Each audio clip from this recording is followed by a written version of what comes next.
Breaking news है, Iran के ट्रकों पर हमला हुआ है। पता चला है कि ईरान के काफिले पर हुआ हमला इजराइल ने किया था।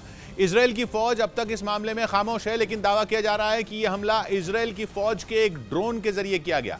इस हमले में ईरान के कई नागरिकों की मौत हुई थी। यह हमला एक बहुत बड़ी जंग को भड़काने वाला साबित हो सकता है।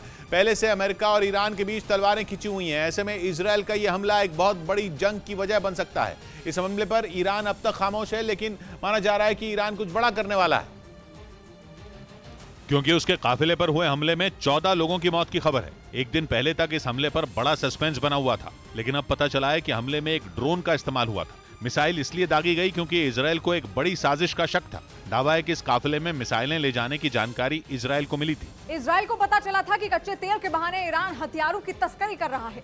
सीरिया में ईरान की फौज के ठिकानों पर इससे पहले ही इजराइल के हमले होते रहे हैं, बल्कि नवंबर में भी 3 बार इस तरह के हवाई हमले इजराइल की तरफ से किए गए हैं। लेकिन ट्रकों के किसी काफिले पर हमले की खबर पहले कभी नहीं आई थी, और इसलिए इस काफिले पर हुआ हमला एक बड़ा रहस्य बना हुआ था। ईरान और अमेरिका पिछले एक हफ्ते से आमने सामने है और माना जा रहा है कि कभी भी दोनों देशों के बीच जंग छिड़ सकती है।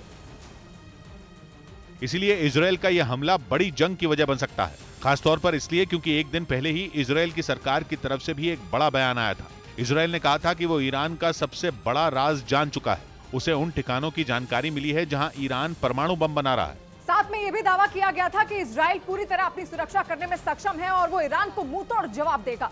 ईरान की तरफ से आए इस बयान को हवाई हमले से जोड़कर देखा जा रहा है। माना जा रहा है कि जिस काफिले पर हमला हुआ उसमें सिर्फ कच्चा तेल नहीं था।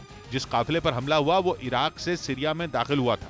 हमला भी सीरिया की जमीन पर हुआ था। माना जा रहा है कि यह हमला ईरान को इजराइल की तरफ से मिली सीधी चुनौती से कम नहीं है। दिल्ली के नजदीक गाजियाबाद में एक हाउसिंग सोसाइटी में आवारा कुत्तों के हमलों से गुस्साए लोगों का प्रदर्शन जारी है। आरोप है कि सोसाइटी के अंदर आवारा कुत्तों को पाला गया है, और इसी बात से नाराज लोगों ने सोसाइटी के अंदर बैठकर प्रदर्शन किया। लोग काफी देर तक अपनी मांगों को लेकर अड़े रहे और जमकर नारेबाजी की।